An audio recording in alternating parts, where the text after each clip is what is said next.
الحمد لله نحمده ونستعينه ونستغفره ونعوذ بالله من شرور أنفسنا وسيئات أعمالنا من يهده الله فلا مضل له ومن يضلل فلا هادي له وأشهد أن لا إله إلا الله وحده لا شريك له وأشهد أن محمدًا عبد الله ورسوله يا أيها الذين آمنوا اتقوا الله حق تقاته ولا تموتن إلا وأنتم مسلمون يا أيها الناس اتقوا ربكم الذي خلقكم من نفس واحدة وخلق منها زوجها وبث منهما رجالا كثيرا ونساء واتقوا الله الذي تساءلون به والأرحام إن الله كان عليكم رقيبا يا أيها الذين آمنوا اتقوا الله وقولوا قولا سديدا يصلح لكم أعمالكم ويغفر لكم ذنوبكم ومن يطع الله ورسوله فقد فاز فوزا عظيما أما بعد فإن خير الحديث كتاب الله وخير الهدي هدي محمد صلى الله عليه وسلم وشر الأمور محدثاتها وكل محدثة بدعة وكل بدعة ضلالة وكل ضلالة في النار ثم أما بعد أيها المسلمون يقول الله عز وجل في كلامه المجيد يا أيها الذين آمنوا إن جاءكم فاسق بنبأ فتبينوا أن تصيبوا قوما بجهالة فتصبحوا على ما فعلتم نادمين ويقول أيضا لولا إذ سمعتموه ظن المؤمنون والمؤمنات بأنفسهم خيرا وقالوا هذا إفك مبين আল্লাহ সুবহানাহু ওয়া তাআলা মুমিনদেরকে যে কোনো সংবাদ প্রচারের ক্ষেত্রে অথবা যে কোনো কথা বলার ক্ষেত্রে কিছু নীতিমালা দিয়েছেন। আমরা ইনশাআল্লাহ আজকের এই খুতবায় সংক্ষিপ্তভাবে সেই নীতিমালাগুলো নিয়ে কথা বলবো। তার আগে আমরা যে জিনিসটা সেই শুরু থেকে আজ পর্যন্ত অতীতে বর্তমানে সবসময় লক্ষ্য করছি, সেটি হচ্ছে আল্লাহ সুবহানাহু ওয়া তাআলা আমাদেরকে যে নেয়ামতটা দিয়েছেন সে নেয়ামতগুলো সম্পর্কে তিনি জিজ্ঞাসাবাদের ব্যাপারে আমাদেরকে অবহিত করার পরেও দেখা যাচ্ছে আমরা যখন পরস্পর কমিউনিকেট করি, সংবাদ আদান প্রদান করি কিংবা প্রচার মাধ্যমে আমরা লিখি, কোনো কিছু প্রচার করি, সেই সমস্ত জায়গায় আল্লাহর এই নেয়ামতের বড় ধরনের খেলাফ হচ্ছে। আজকের যুগে আমাদের প্রচার মাধ্যম কিন্তু বেড়ে গেছে। যেমন টেলিফোন, মোবাইল থেকে শুরু করে আমাদের রয়েছে পত্রিকা, ম্যাগাজিন কিংবা টেলিভিশন, রেডিও এবং এর পাশাপাশি এখন হচ্ছে সোশ্যাল নেটওয়ার্ক কিংবা অনলাইন প্ল্যাটফর্ম, যেখানে অসংখ্য প্ল্যাটফর্মের মধ্যে আমরা সবসময় নিয়োজিত রয়েছি। কোনো না কোনোভাবে আমরা কমিউনিকেট করছি। কি কমিউনিকেট করছি?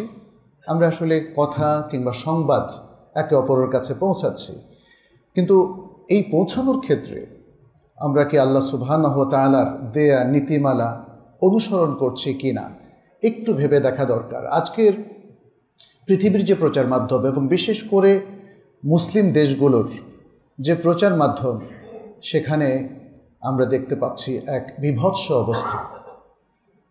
সত্যকে মিথ্যা, হককে বাতিলের সাথে মিশ্রিত করে নানাভাবে উপস্থাপন করা হচ্ছে সংবাদ।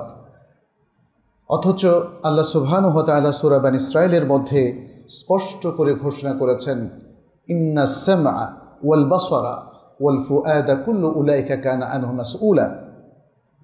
নিশ্চয়ই কান, চোখ এবং হৃদয় সব কিছু সম্পর্কে জিজ্ঞাসাবাদ করা হবে। তাহলে আল্লাহ যে এত বড় নেয়ামত দিলেন, শোনাটা একটা বড় নেয়ামা, দেখাটাও একটা বড় নেয়ামা, বলতে পারা, মুখ দিয়ে বলতে পারা, হাত দিয়ে লিখতে পারা, ব্রেন দিয়ে কাজ করতে পারা, এগুলো সব বড় বড় নেয়ামা। এখানে আল্লাহ সুবহানাহু ওয়া তাআলা তিনটা অঙ্গের কথা বললেন, কিন্তু আসলে আল্লাহ তাআলা আমাদের সব কিছু সম্পর্কেই জিজ্ঞাসাবাদ করবেন। যেহেতু কোরআনের মধ্যেও বলা হয়েছে ছোটোখাটো সব কথা ভালো হলেও প্রত্যেক আমেল যে আমলটা করে সে সেটা দেখতে পাবে, অর্থাৎ তার পরিণতিও সে ভোগ করবে। আবার যদি সে খারাপ করে তাহলে তার পরিণতিও সে ভোগ করবে। ফামান ইয়ামাল মিসকালা যাররাতিন খায়রান ইয়ারা ওয়া মান ইয়ামাল মিসকালা যাররাতিন শাররান ইয়ারা। আর নবী সাল্লাল্লাহু আলাইহি ওয়াসাল্লাম তো বলেছেন, আলা কুল্লুকুম রাইন ওয়া কুল্লুকুম মাসউলুন আন রাইয়াতিহি, তোমরা প্রত্যেকে দায়িত্বশীল এবং তোমাদের প্রত্যেককে তার দায়িত্ব সম্পর্কে জিজ্ঞাসাবাদ করা হবে।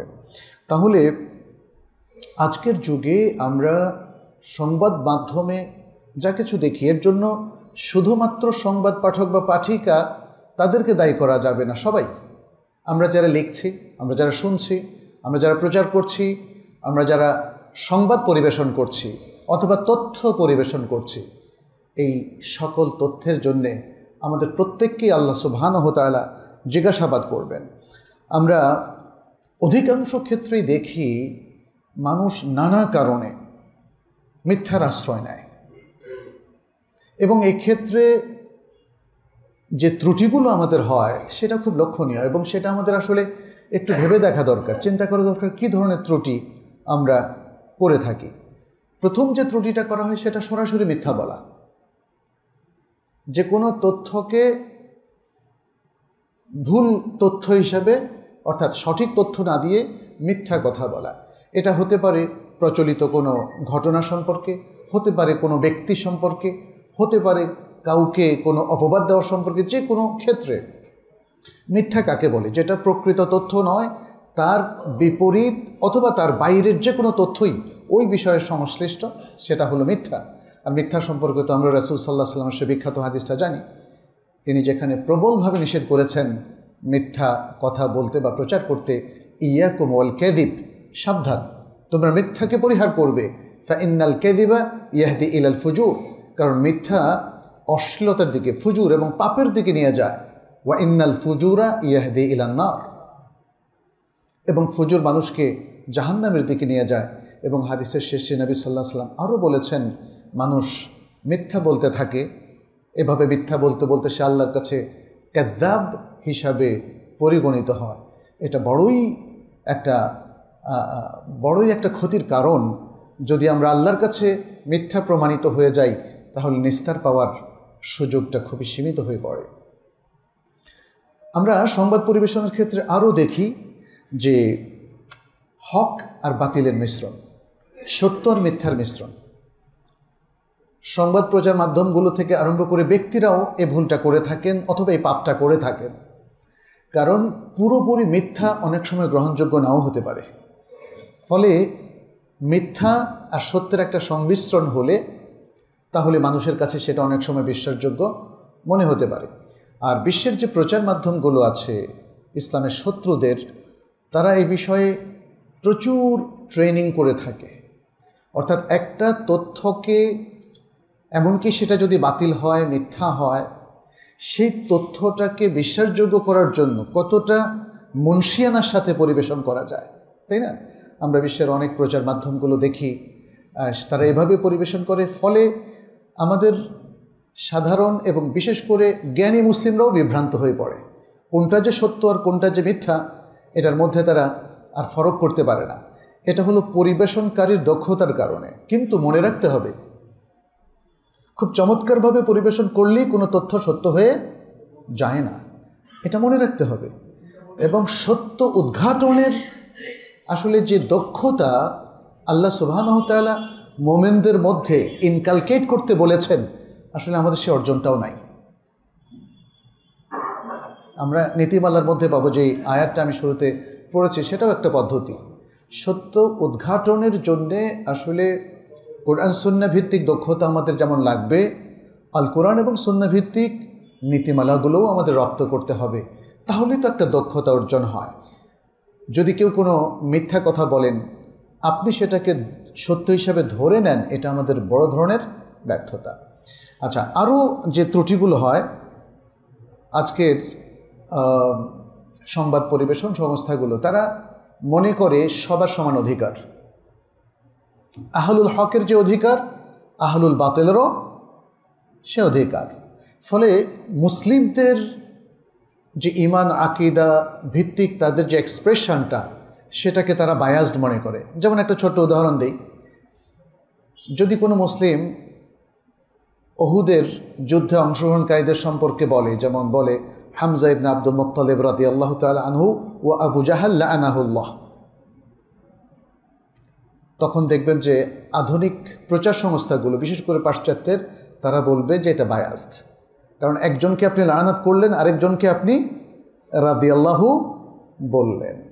এর কারণ হচ্ছে তারা বাতিলপন্থী এবং হক আর বাতিলের মধ্যে তারা একাকার করে ফেলতে চায়, যাতে করে বাতিলদেরকে প্রতিষ্ঠা করা যায়। এবং আজকে যে পাপগুলোকে প্রতিষ্ঠা করার জন্য চেষ্টা চলছে, যেমন সেক্সুয়াল মাইনরিটি যাদেরকে বলা হয়, আপনারা জানেন তারা কারা, সমকামিতা থেকে আরম্ভ করে, ঠিক একই পন্থায় যে কোনো ইসলাম বিরোধী চিন্তা চেতনাকে প্রতিষ্ঠা করার জন্য এটাকে আইনি অধিকারের আওতায় নিয়ে আসা হচ্ছে এবং সেটাকে সাধারণ মানুষের কাছে এবং আমাদের শিক্ষিত সমাজের কাছে এমনভাবে উপস্থাপন করা হচ্ছে যাতে তারা মনে করেন ইয়েস, এটা তাদের রাইটস, তাই না? এভাবে আপনি দেখবেন যে আমাদের শিক্ষিত সমাজও যারা ইসলামের ব্যাপারে মোটেই দক্ষতা অর্জন করেনি, কিন্তু আধুনিক এই বিষয়গুলো যেগুলো মুসলিম সমাজের উপর আরোপিত হতে যাচ্ছে, সেগুলোর প্রচারণার ক্ষেত্রে তারা কিন্তু সেগুলোকে অ্যাকসেপ্ট করছে।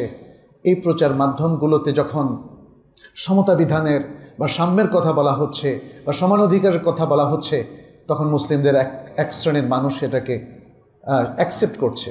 তাহলে এখানে মূল ত্রুটিটা কোথায়? ত্রুটি হচ্ছে বাতিল এবং হককে একই মর্যাদা দেওয়া, হকপন্থী এবং বাতিলপন্থীকে একাকার করে ফেলা, অথচ আল্লাহর কাছে হক আর বাতিল এক নয়। এবং এটা আমাদের মুসলিমদের কাছে একদমই স্বতঃসিদ্ধ যে আল্লাহ তাআলা হকপন্থীদেরকেই আখিরাতে পুরস্কৃত করবেন এবং যারা বাতিলপন্থী, বাতিলের উপর যারা মৃত্যুবরণ করে তওবা না করে, আল্লাহ তাদেরকে শাস্তির আওতায় নিয়ে আসবেন। তাহলে এটা কি জুলুম হবে? যারা অপরাধী, যারা পাপী, তাদেরকে শাস্তি দেওয়া কি জুলুম হতে পারে? কিন্তু আজকে আমাদের আধুনিক ব্যবস্থাপনা এবং প্রচার মাধ্যমগুলোতে দেখা যাচ্ছে যে বাতিলপন্থীকেও হকপন্থী হিসাবে, অধিকার হিসাবে দেখানো হচ্ছে। এভাবে আমরা দেখি যে সংবাদ প্রচারের ক্ষেত্রে তেলবিস, অর্থাৎ কিছু তথ্য গোপন করে ফেলা, পুরোটাই পরিবেশন করা হচ্ছে, যা পরিবেশন করা হচ্ছে সবটাই সত্য, বাট কিছু তথ্য যদি ল্যাকিং থাকে, অভাব থাকে, তখন কিন্তু ভিন্ন একটা ইমপ্রেশন তৈরি হয় একজন ব্যক্তি সম্পর্কে, একটা দেশ সম্পর্কে, একটা সমাজ সম্পর্কে বা মুসলিমদের সম্পর্কে। আপনি যখন অপর্যাপ্ত ইনফরমেশন দেবেন তখন এক ধরনের ধারণা হবে, আর পর্যাপ্ত ইনফরমেশন দিলে আরেক ধরনের ধারণা হবে। ঠিক একই অবস্থা হচ্ছে আমাদের আল্লাহ এবং রাসূল সাল্লাল্লাহু আলাইহি সাল্লাম সম্পর্কে ধারণা নেওয়ার ক্ষেত্রেও। আল্লাহ এবং রাসূল সাল্লাল্লাহু আলাইহি সাল্লাম সম্পর্কে পূর্ণাঙ্গ ইনফরমেশন, তথ্য এবং নলেজ যদি আপনি অর্জন না করেন, অপূর্ণাঙ্গভাবে যদি সে নলেজটা ধরে রাখেন, এটা আপনাকে ভুল দিকে ঠেলে দিতে পারে। নবী সাল্লাল্লাহু আলাইহি সাল্লাম সম্পর্কে সঠিক তথ্যগুলো আপনি অর্জন করলেন না, বাট তাকে খুব ভালোবাসেন, বলেন যে তিনি গায়েব জানেন, বলেন যে তিনি এখনও জীবিত আছেন, অথবা বলেন যে তিনি আল্লাহর জাতি নূরের তৈরি, তাই না? এগুলো তথ্য, কিন্তু এগুলো সত্য তথ্য কিনা সেটা কিভাবে উদ্ঘাটন করবেন? আরও একটা বিষয় হচ্ছে, যখন তথ্য আমাদের কাছে আসে এবং বলা হয় এটাকে প্রচার করতে, আপনি কি তথ্যটা পেয়েই প্রচার করবেন, নাকি সেটাকে একটু যাচাই বাছাই করবেন? যদি যাচাই বাছাই করতে চান, যাচাই বাছাইয়ের দক্ষতা আপনার আছে কিনা, অথবা যাচাই বাছাইয়ের নীতি বা পদ্ধতিটা কি? তাহলে আজকে আমরা দেখতেই পাচ্ছি যে আসলে এই এত ত্রুটি নিয়ে আসলে আমরা একটা বিশাল তথ্য বিভ্রাটের মধ্যে পড়ে যাচ্ছি। আমাদের প্রচার মাধ্যমগুলো, সেটা ইলেকট্রনিক মিডিয়া হোক অথবা সংবাদপত্র, যেটাই হোক না কেন, এই যে হাজারো তথ্য প্রবাহ, এই তথ্য প্রবাহগুলোর মধ্যে সঠিক তথ্য তাহলে আমরা কিভাবে পেতে পারি? এবং তার এথিক্স কী, এটিকেটস কী, কীভাবে সেটাকে আমরা এস্টাবলিশ করতে পারি, এটা আসলে একটা বড় ধরনের প্রশ্ন। এবং এই তথ্যের বাজারে আসলে নিজেরা কী করে টিকে থাকবো, যেখানে আমরা জানি যে তথ্যের মূল উৎস মাসনা, যেটাকে আমরা বলি ফ্যাক্টরি, সেগুলো কিন্তু ইসলামের শত্রুদের হাতে। যে প্রচার, বিশ্ববিখ্যাত যে প্রচার মাধ্যমগুলো, যেখান থেকে তথ্যগুলো আমাদের মুসলিম দেশগুলোতে আসে, তারপরে সেগুলোকে অনুবাদ করা হয়। আমি নিজেও যখন ম্যাট্রিক ইন্টারমিডিয়েট পড়তাম বিভিন্ন পত্রিকায় কাজ করেছি, সেখানে ইংরেজি থেকে তথ্যগুলো বা সংবাদগুলো আমাদের অনুবাদ করতে হতো। সম্ভবত এখনও একই নিয়ম আছে। এই তথ্যগুলো কে প্রোভাইড করছে, এই তথ্যগুলো কে আমাদেরকে দিচ্ছে? প্রত্যেকটা তথ্য যে আমরা অনুবাদ করে সংবাদে ছাপিয়ে দিচ্ছি, তাহলে যাচাই বাছাইটা কোথায় হচ্ছে, তাই না? প্লাস আমরা দেখতে পাচ্ছি আমাদের এখানে অপরাধ জগতের কিছু সংবাদ আসে, বা বিভিন্ন যেমন শিক্ষা প্রতিষ্ঠানের খবরগুলো আসে, বিভিন্ন ব্যক্তি সম্পর্কে আসে, অমুকে ঘুষ খেয়েছে, এ করেছে, সে করেছে, অমুকে এই কাজ করেছে, সে কাজ করে, তাই না? নানা ধরনের সংবাদ। সব তথ্যই যে ইংরেজিতে আসে আর আমরা অনুবাদ করি, ব্যাপারটা সেটা নয়। আমাদেরও অনেকেই নিজেরা তথ্য তৈরি করেন, নিজেরা কোনো কিছু উদ্ঘাটন করেন, তদন্ত করেন, তদন্ত সাপেক্ষে তারা অনেক কথা বলেন। এসব কিছুর ক্ষেত্রে আসলে ইসলামের কিছু নীতিমালা আছে, আমরা সেটাই সংক্ষেপে আপনাদের সামনে এখানে তুলে ধরব। আমরা দেখি যে আমাদের উলামায়ে কেরামের মধ্যে অনেকেই এই সকল ব্যাপারে আমাদেরকে সতর্ক করেছেন। দু একটা কাউল বলে আমি নীতিমালার দিকে যাব। এখানে ইমাম হাসান আল বসরি তিনি একটা ঘটনা বর্ণনা করেছেন। তিনি বলছেন যে বসরাতে এক লোক ছিল আমাদের কাছে, সে বলল যে অবশ্যই আমি একটা মিথ্যা কথা রটাবো যাতে খলিফার কাছে পর্যন্ত সেটা যায় এবং তিনিও সেই মিথ্যাটা বিশ্বাস করে ফেলেন। এই লোকই বলল যে আমি কথাটা রটালাম এবং ঘরে ফেরার আগে আমি লোকমুখে শুনতে পেলাম, আমার মনে হলো এটা সত্য, আমি মিথ্যা কথা বলি নাই। মানুষ এতভাবে অ্যাকসেপ্ট করেছে। আমি এই কথাটা রটিয়ে ঘরে ফেরার আগেই দেখলাম এটা মানুষের মধ্যে প্রচার হয়ে গেল, আর যে কথাটা আমি তৈরি করলাম, আমি বানালাম, এখন আমার মনে হচ্ছে ওটা সত্য। এটা ওই যে ম্যাকিয়াভেলির মতো বলা হয় যে বারবার একটা কথা, মিথ্যা কথা বারবার বলতে বলতে অথবা মানুষের মধ্যে ছড়িয়ে দিলে সেটা আর মিথ্যা থাকে না, সেটা সত্য হয়ে যায়। আসলে কি সত্য হয়? মিথ্যা কখনোই সত্য হয় না। ইমাম ইবনুল কাইয়িম রাহিমাহুল্লাহ বলেন, প্রত্যেক দল, প্রত্যেক ফিরকা, তারা যে কথাগুলো বলে সে কথাগুলোর পক্ষে তারা তাদের সাধ্য অনুযায়ী কথা বানায়, তার পক্ষে যুক্তি তুলে ধরে, এবং তার বিপক্ষে যে দলগুলো আছে তাদের সাধ্য অনুযায়ী তার বিরুদ্ধে কথা রটায়। তিনি আমাদের এই মানব সমাজের একটা অভ্যাসের কথা তিনি তুলে ধরলেন, একটা বাস্তবতার কথা, যে মানুষ তার নিজের পক্ষে, নিজের দলের পক্ষে সবসময় সব যুক্তি এমনকি বানিয়ে বানিয়ে উপস্থাপন করে, আর তার বিপক্ষের লোক যদি হকপন্থীও হয় তবুও তার বিপক্ষে সে কথা বানিয়ে যুক্তি উপস্থাপন করে বিপক্ষকে কুপকাত করার জন্যে। ইবনুল কাইয়িম রাহিমাহুল্লাহ আরেকটা কথা বলেন, তিনি বলেন যে আল কালিমাতুল ওয়াহিদা ইয়াকুলুহা ইতনান, একটা সত্য কথা, কথা সত্য, এটাকে দুজন ব্যক্তি উদ্ধৃতি দেয়। একজন এটাকে উদ্ধৃতি দিয়ে চরম, মানে এটার পেছনে সে চরম মিথ্যাকে প্রতিষ্ঠিত করে, আর আরেকজন এই উদ্ধৃতি, সত্য উদ্ধৃতি দিয়ে সত্যকে প্রতিষ্ঠিত করে। এজন্যই আপনারা দেখবেন যে কোরআন কিন্তু সবারই দলিল, হকপন্থীদেরও দলিল, বাতিলপন্থীদেরও দলিল। আজকে যারা হাদিসকে অস্বীকার করছে তাদের সবচেয়ে বড় দলিল কোরআন। ইয়া সালাম, ইয়া সালাম, এভাবে। তাহলে মানে এই সত্যগুলো আমাদের উপলব্ধি করতে হবে। একজন ব্যক্তির মুখে কোরআনের একটা আয়াত শুনে আমার ভুলে গেলে চলবে না, আমাকে দেখতে হবে যে সে আয়াতটাকে সঠিকভাবে উপস্থাপন করছে কি না, নাকি কালিমাতু হাক্কিন উরিদা বিহাল বাতিল, হক কথা কিন্তু এর মাধ্যমে সে বাতিলকে প্রতিষ্ঠা করছে, তাই না? এটা কিন্তু সবখানেই হয়, ব্যক্তি, দল, প্রচার মাধ্যম, সবখানে এই বিষয়গুলো চলে। একটা হাদিস শোনাই আপনাদেরকে। এই হাদিসটা নবী সাল্লাল্লাহু আলাইহি সাল্লাম থেকে সহিহ পন্থায় এসেছে এবং মুত্তাফাক আলাই। এই হাদিসটা সহিহ বুখারীর হাদিস, সহিহ বুখারীর হাদিস। মিথ্যা কথা বানানো এবং এটা প্রচার করার যে ভয়াবহ শাস্তি নবী সাল্লাল্লাহু আলাইহি সাল্লাম উল্লেখ করেছেন। তিনি বললেন, তার কাছে দুজন আগন্তুক এসেছিলেন, একটা ঘটনার বর্ণনা দিচ্ছেন। ফেরেশতা তাকে নিয়ে গেলেন, ওই যে বিশাল বড় ঘটনা, তাকে জাহান্নামের চিত্রগুলো দেখালেন। সেখানে বললেন যে আমরা একজন লোকের কাছে আসলাম যে চিত হয়ে শোয়া ছিল এবং তার পাশে ছিল আরেকজন ব্যক্তি যার হাতে ছিল লোহার আকর, অর্থাৎ যেটা লোহা দিয়ে টান দিলে কেটে যায়, ছিঁড়ে যায়।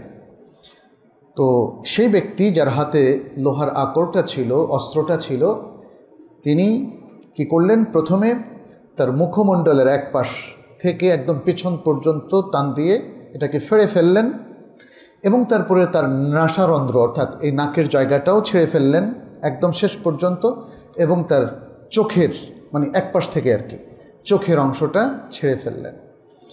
এরপরে দ্বিতীয় অংশের দিকে তিনি মনোযোগ দিলেন। ইতিমধ্যে প্রথম অংশটা আবার আগের জায়গায় ফিরে আসলো। তখন দ্বিতীয় পার্টেও ঠিক একইভাবে তাকে শাস্তি দিলেন। এভাবে যখনই এক পার্টটা তিনি ফেড়ে ফেলেন তখন অন্য পার্টটা আবার আগের জায়গায় ফিরে আসে। নবী সাল্লাল্লাহু আলাইহি সাল্লাম বললেন, আমি জিজ্ঞেস করলাম, সুবহানাল্লাহ, এরা দুজন কে? একজন আরেকজনকে এভাবে শাস্তি দিচ্ছে, আরেকজন এভাবে এত কঠিন শাস্তি ভোগ করছে, কে এরা? তখন ফেরেশতাদ্বয় বললেন, ওই ব্যক্তি, এ হলো ওই ব্যক্তি, মানে শাস্তিপ্রাপ্ত ব্যক্তিটা হলো ওই ব্যক্তি যে তার ঘর থেকে বের হয়ে একটা মিথ্যা কথা রচনা করলো, মিথ্যা বলে বেড়ালো এবং পরবর্তীতে সে মিথ্যাটাকে সে ছড়িয়ে দিল, সবার কাছে মিথ্যাটা সত্য হিসাবে প্রচার হয়ে গেল। এই মিথ্যাটা প্রচার করার কারণে তার এই শাস্তি, এবং তিনি বললেন, এটা কি বললেন শেষে, ফায়ুসনাউ বিহি ইলা ইয়াউমিল কিয়ামাহ, কিয়ামত পর্যন্ত তার এই শাস্তি চলতে থাকবে। এটা হলো আলামুল বারজাখের শাস্তি। কবর বলতে তো আমরা আলামুল বারজাখকেই বুঝি, অর্থাৎ একজন ব্যক্তির মৃত্যুর পর থেকে কিয়ামত কায়েম হওয়া পর্যন্ত দীর্ঘদিন ধরে তার এই শাস্তি চলতে থাকবে যদি সে মিথ্যা কথা বলে, মিথ্যা প্রচার করে। এটা শুধু সংবাদ প্রচারকের ক্ষেত্রেই নয়, বরং এটা সকল মানুষের ক্ষেত্রে। একজন ব্যক্তি, এখানে কারণ হাদিসে বলা হচ্ছে সে তার ঘর থেকে বের হয়ে মিথ্যা বলে। কেউ যদি বলে যে আমি ঘরে বসে বসে আমি ফেসবুকে মিথ্যা কথা লিখছি, তার ব্যাপারে কি এটা প্রযোজ্য হবে না? অবশ্যই হবে। এখানে বুঝতে হবে আসলে যেই লোকটা মিথ্যা বলে এবং মিথ্যাটাকে মানুষের মধ্যে ছড়িয়ে দেয়, তাহলে এটা যে কোনো ক্ষেত্রে, জীবনের যে কোনো ঘটনাই হোক না কেন, তার ব্যাপারে এই হাদিসটি প্রযোজ্য। অতএব আমাদেরকে অত্যন্ত সতর্ক থাকতে হবে প্রিয় ভাইয়েরা, যাতে করে কোনো মিথ্যার পক্ষে আমরা কাজ না করি, না জেনে কোনো মিথ্যাকে আমরা প্রচার না করি। এমনকি তাদের ক্ষেত্রেও এটা প্রযোজ্য হতে পারে, কেউ জেনে শুনে করলো আর কেউ না জেনেও করলো। এবং সেক্ষেত্রেও আপনি দেখবেন নবী সাল্লাল্লাহু আলাইহি ওয়াসাল্লামের হাদিস আছে, তিনি বলেছেন, কাফা বিল মারই কাযিবান আন ইউহাদ্দিসা বিমা সামিআ। সহিহ হাদিস, অনেকগুলো হাদিসের গ্রন্থে হাদিসটা এসেছে। যদি কোনো ব্যক্তি যা শুনে তাই বলে, তাহলে মিথ্যা হওয়ার জন্য এটাই যথেষ্ট, নবী সাল্লাল্লাহু আলাইহি ওয়াসাল্লাম বলেছেন। তাহলে যে ব্যক্তি জেনে শুনে মিথ্যা রচনা করে এবং ছড়িয়ে দেয়, কোনো সন্দেহ নেই সে সবচেয়ে বড় অপরাধী। কিন্তু তার প্রধান সহযোগী হচ্ছে ওই ব্যক্তি যে যাচাই বাছাই না করে মিথ্যাকে গ্রহণ করে এবং মিথ্যাকে প্রচার করে। তাহলে আমাদের করণীয়টা কি? এখানে আরও কয়েকটা বিষয়ও অনেকে বলেছেন, মানে সংবাদ প্রচারের ক্ষেত্রে যেটা অসততা অথবা যেটা মিথ্যার পক্ষে চলে যায়, আরবিতে এটাকে অনেক ভাষা দিয়ে বলা হয়েছে তালফিক, অর্থাৎ আগোপিছু করে শব্দ কিছু পরিবর্তন করে পরিবেশন করলো। তাহলে সঠিক শব্দ দিয়ে পরিবেশন করলে যেই তথ্যটা মানুষ জানতে পারতো, এখন কিন্তু চেঞ্জ হয়ে গেল। আবার কোনো কোনো ক্ষেত্রে সে জিনিসটাকে উপস্থাপন করলো তার মধ্যে সন্দেহের বীজ ঢুকিয়ে দিয়ে, যেটা যেমন সুন্নাহ অস্বীকারীরা করছে, তাই না? যে সহিহ হাদিসগুলোর ব্যাপারে সাধারণ মানুষের মধ্যে একটা সন্দেহ ঢুকিয়ে দিচ্ছে, কিংবা সমাজের কোনো ভালো ব্যক্তি সম্পর্কে কিছু সন্দেহ ঢুকিয়ে দিচ্ছে। একজন ব্যক্তি হয়তো পজিটিভ, চমৎকার এলেম তিনি প্রচার করে বেড়াচ্ছেন, বাট তাকে ওয়াহাবি বলে, অমুক বলে, তমুক বলে দেখা যাচ্ছে তাকে সমাজের কাছে বিতর্কিত করে দেওয়া হচ্ছে। তাহলে নানা ধরনের আসলে উদ্দেশ্য সংবাদগুলোকে একটু ওলটপালট করার ক্ষেত্রে থাকে। ইসলামের নির্দেশ হচ্ছে সঠিক কথাই আমাদেরকে প্রচার করতে হবে। যেমন আল্লাহ সুবহানাহু ওয়া তাআলা বলছেন, ইয়া আইয়ুহাল্লাযীনা আমানু ইত্তাকুল্লাহ ওয়া কুলু কাওলান সাদীদা, সঠিক কথা বলো। শুরুতে বলেছেন কি, ইত্তাকুল্লাহ, আল্লাহকে ভয় করো, আর সঠিক কথা বলো। সঠিক। নবী সাল্লাল্লাহু আলাইহি সাল্লাম বলছেন, সাদ্দিদু ওয়া কারিবু, সঠিক কথা বলো, তোমার সাধ্য অনুযায়ী সঠিক কথা বলো। অনেক সময় মানুষ ত্রুটি থাকতে পারে আমাদের, কিন্তু আমাদেরকে তখন চেষ্টা করতে হবে যেন সঠিক হওয়ার সবচেয়ে কাছাকাছি অবস্থানে আমরা থাকি। সাদ্দিদু ওয়া কারিবু মানে হচ্ছে সেটা। 100% অ্যাকিউরেট থাকতে না পারলে তাহলে ক্লোজ টু অ্যাকিউরেসি, অর্থাৎ এই সঠিক কথার সবচেয়ে কাছাকাছি অবস্থানের জন্য সর্বাত্মক আমাদেরকে চেষ্টা করতে হবে। সুতরাং আমাদের সংবাদ প্রচারের ক্ষেত্রে, সংবাদ পরিবেশনের ক্ষেত্রে, কথা বলার ক্ষেত্রে, মানুষের কাছে তথ্য দেওয়ার ক্ষেত্রে, ফেসবুকে মন্তব্য করার ক্ষেত্রে, কিংবা সোশ্যাল নেটওয়ার্কে যে কোনো জিনিস শেয়ার করার ক্ষেত্রে, অথবা অন্যের কোনো বক্তৃতা, অন্যের কোনো আলোচনা, অন্যের কোনো সংবাদ পরিবেশনা, এগুলো পরিবেশন করার ক্ষেত্রে আমাদেরকে চূড়ান্ত সতর্কতা অবলম্বন করতে হবে, যেটি সূরা আল হুজরাতের 6 নম্বর আয়াতে প্রথম মূলনীতি হিসাবে আমাদেরকে আল্লাহ সুবহানাহু ওয়া তাআলা দিয়েছেন। কি বলেছেন? ইয়া আইয়ুহাল্লাযীনা আমানু, হে ঈমানদার লোকেরা, হে যারা তোমরা ঈমান এনেছো, ইন জাআকুম ফাসিকুম বিনাবাইন ফাতাবায়ানু, যদি তোমাদের কাছে কোনো ফাসিক ব্যক্তি, ফাসিক হচ্ছে সেই ব্যক্তি যে তার আমলের মধ্যে ইসলামী নীতিমালা পুরোপুরি ফলো করে না, সে পাপ করে বসে, মিথ্যা বলতে তার কোনো দ্বিধা হয় না, ওলট পালট যে কোনো জিনিস সে করে ফেলতে পারে। সাধারণত ওলামায়ে কেরাম ফাসিক বলতে সে ব্যক্তিকে বুঝিয়েছেন যে কবিরা গুনাহ করে। মূলত যে ব্যক্তি কবিরা গুনাহ করে, আসলে আল্লাহর ভয়, সে যদি তওবা না করে তাহলে আল্লাহর ভয় তার মধ্যে আসলে কাজ করে না। যারা মিথ্যা তথ্য পরিবেশন করে, এটাও অনেক বড় কবিরা গুনাহ। দেখবেন যে তারা অধিকাংশই তওবা করে না। এখন তারা তওবা করুক আর না করুক, সেটা আমাদের মূল কনসার্ন না। আমাদের কনসার্নটা কি তাহলে? ফাতাবায়ানু আই ফাতাতাব্বাতু, তারা যে সংবাদগুলো পরিবেশন করে সেটাকে যাচাই বাছাই করা। এখানে আল্লাহ সুবহানাহু ওয়া তাআলা সূরা আল হুজরাতের মধ্যে মুমিনদেরকে উদ্দেশ্য করে অনেকগুলো নির্দেশনা দিয়েছেন, এবং অনেকগুলো পাপের ক্ষেত্রে তারা কি নীতিমালা ফলো করবে সেটা তিনি বলে দিয়েছেন। এতে কয়েকটা জিনিস বোঝা যায়। প্রথমত বোঝা যায়, মোমেনরা ভুলে ভালে হোক, ইচ্ছা অনিচ্ছায় হোক, তারাও পাপের মধ্যে যুক্ত হবে, পাপ করে ফেলবে তারা। পাপ তাদের দ্বারা সংঘটিত হবে, কিন্তু পাপের পরে সেখান থেকে পরিত্রাণটা কি সেটা বলে দেওয়া হয়েছে। যেমন বলে দেওয়া হয়েছে তোমরা বেশি ধারণা করো না, বলে দেওয়া হয়েছে তোমরা গীবত করো না, বলে দেওয়া হয়েছে তোমাদের পুরুষরা যেন পুরুষদেরকে অপবাদ আরোপ না করে অথবা তাদেরকে তিরস্কার না করে, মেয়েরা যেন মেয়েদেরকে, তাই না? সব জায়গায় দেখবেন যে ইয়া আইয়ুহাল্লাযীনা আমানু বলে বলা হয়েছে। এবং এই জায়গায়ও বলা হয়েছে, যদি কোনো ফাসিক ব্যক্তি তোমাদের কাছে কোনো তথ্য নিয়ে আসে, কোনো সংবাদ নিয়ে আসে, ফাতাবায়ানু, তাহলে তোমরা সেটাকে যাচাই বাছাই করবে। যাচাই বাছাইয়ের পদ্ধতি তো আছে, সেটা নিয়ে হয়তো আজকে আমাদের দীর্ঘ আলোচনা করার সুযোগ নেই। তবে এতটুকু তো আমরা বুঝি, কথাটা সঠিক কিনা সেটা খতিয়ে দেখা, তদন্ত করে দেখা, অর্থাৎ যেখানে যেটা প্রযোজ্য সেটা সেটা সেটা মানে বের করে দেখায়।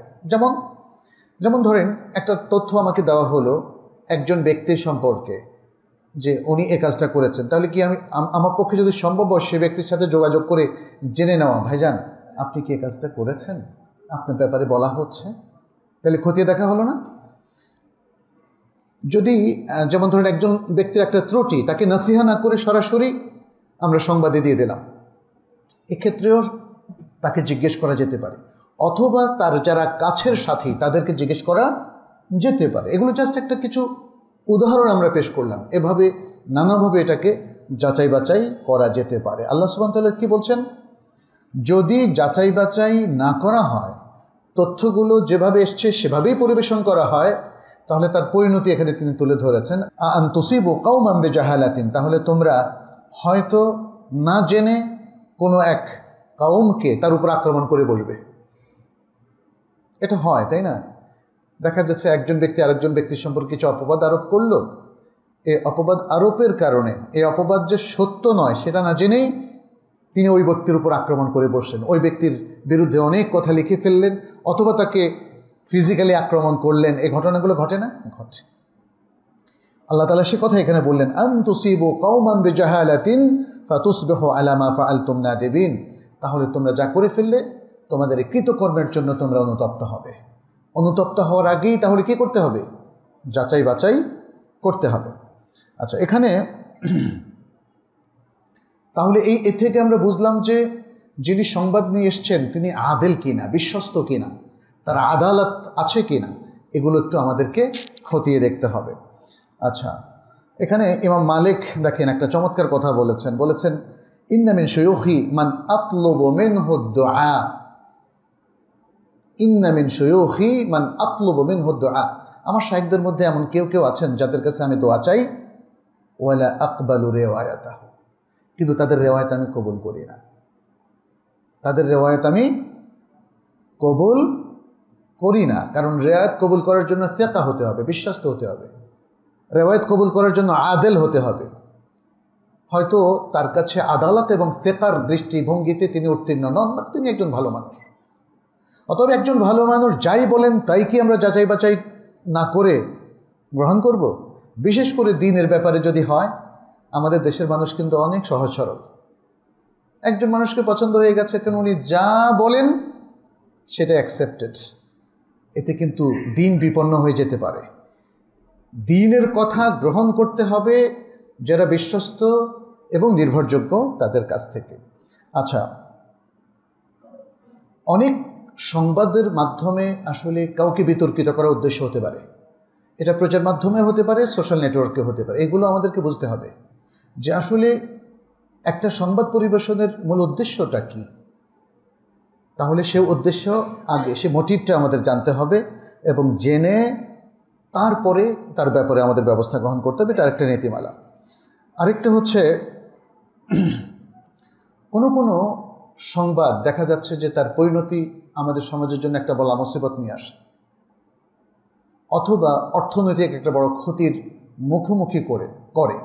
ফলে প্রত্যেকটা সংবাদের পেছনে এর যে কনসিকুয়েন্স, এর যে পরিণতি, সেটা হিসাব করেও আমাদেরকে কাজ করতে হবে।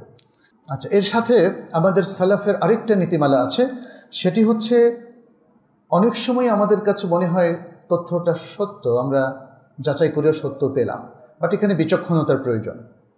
সালাফ এখানে বিচক্ষণতা, যেটাকে ফিতনা বলা হয়, তায়াক্কুদ, এবং অনেক ক্ষেত্রে দেখা যায় যে ইস্তেহলাফ, অর্থাৎ যে ব্যক্তি সংবাদ পরিবেশন করছে তার কাছ থেকে হলফ বা শপথনামা নেওয়া। যদি দেখা যায় যে এটা অত্যন্ত গুরুতর একটা বিষয়, যে একজন বলে ফেললো আর আমরা বিশ্বাস করে ফেললাম, স্বাভাবিকভাবে সত্য মনে হলেও এখানে আরও যাচাই বাছাই করা প্রয়োজন। আচ্ছা, কখনো কখনো কোনো সংবাদের সত্যতা যাচাই করার জন্য এর সাথে যে কারিনাগুলো আছে, কারিনা মানে কিছু ইন্ডিকেটর থাকে, সেই ইন্ডিকেটরগুলোর সাহায্য সহযোগিতা নেওয়া যেতে পারে। এখানে ইবনে খালদুনের খুব সুন্দর একটা কথা আছে।